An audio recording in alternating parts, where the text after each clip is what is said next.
Alexandra Wilson, Michael Grant, Amy Rugg-Easy, and Matthew Stewart went to the York Magistrates' Court and were accused of causing criminal damage to Rishi Sunak's roof. And that's really the point. I think maybe the charges were wrong, and I'm intrigued by the contrast between what happened to them and what happened to the people who glued themselves to the road, to the M25 and so on.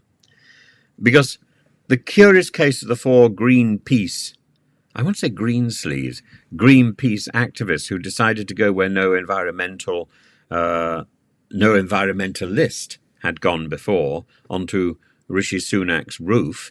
It's a tale where the judge has shown a surprising, almost poetic leniency that has left everyone wondering why this show of mercy and not the same for those glued to the road. This high wire act on the High Street, four activists armed with a cause and possibly a decent ladder scale the mansion of the then Prime Minister, draping it with a tapestry of their own conviction and design. What did they cause? Well, besides some political embarrassment and perhaps a small heart attack for the security staff, the sleeping security staff, let's get some alliteration in, allegedly all they seemed to have disturbed was a few minor roof tiles, a little damage to some roof tiles, nothing that a bit of DIY couldn't fix. And yet here they are in court, charged with criminal damage. But the evidence, well, it turned out to be more wobbly than the roof tiles themselves. The prosecution presented photos, but 3 of the 15 photos were of the same tile from slightly different angles. Talk about it being thorough.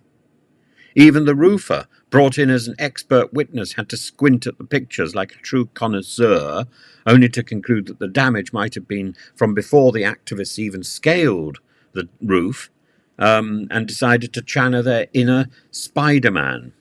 And the judge's verdict, which is a masterpiece in practical wisdom, Judge Adrian Lower, who looked at the evidence with the discerning eye of someone who has perhaps seen too many crime dramas on Netflix, he called the evidence tenuous, a word that here translates to, really, you're bringing me this? You're bringing me this? This is what you've got? He didn't want the case to hang over the activists any longer, much like they'd hung over Sunak's house, so he dismissed it on the spot. And a bold move, you might say, raising the curtain, or at least the banner, raising that black tapestry, that draped tapestry that was trying to convert Rishi Sunak's house into some sort of resemblance of the Kaaba. No, it's an absurdity, and one that will spark some debate at dinner tables and Twitter threads alike, either in the Inns of Court or in the inner rumination of the minds of people strapped, glued to the M25. So why the leniency in this case? And why was the judge so lenient? Well, it seems there's a difference between sticking yourself to the M25 and taking a holiday on a North Yorkshire rooftop. Because gluing yourself to a road, disrupting the daily grind, is a sort of thing that seems to send blood pressure soaring faster than fuel prices. And for some, that's a trip that deserves a spell in the slammer. But a bit of rooftop activism while the Prime Minister is away, that's almost quaint by comparison. Maybe the judge saw it as an act of political performance art rather than outright vandalism, or perhaps in a world of ever-growing protests and mounting civil disobedience, he wanted to remind everyone that sometimes a bit of common sense and a light touch is what's needed to keep the scales of justice from tipping too far into absurdity. In the end, the Greenpeace activists who just wanted a roof of their own have climbed down from their legal precipice unscathed, and maybe they've even inspired a few more to take up their concerns directly to the doorstep, or at least the chimney of power.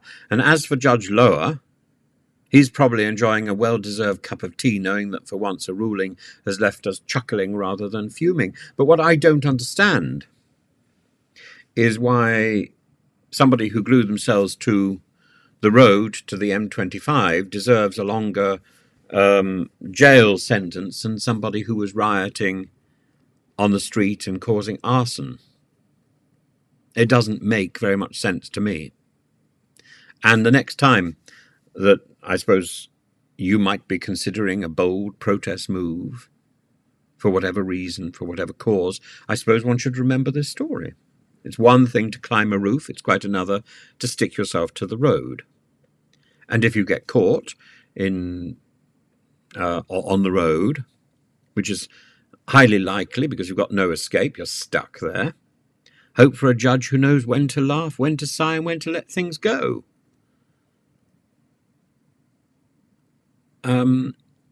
But there's inconsistency here, isn't there?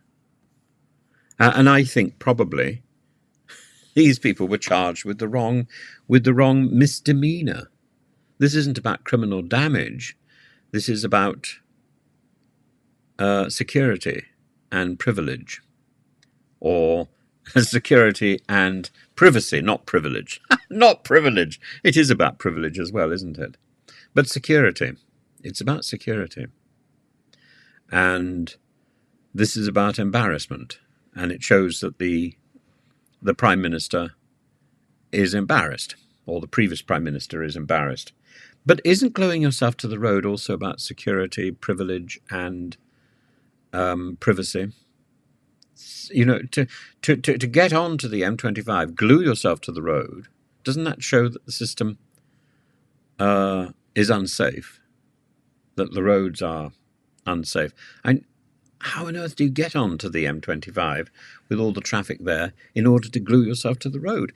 It doesn't make a lot of sense. I think the self-gluing is not a terribly good practice. But, you know.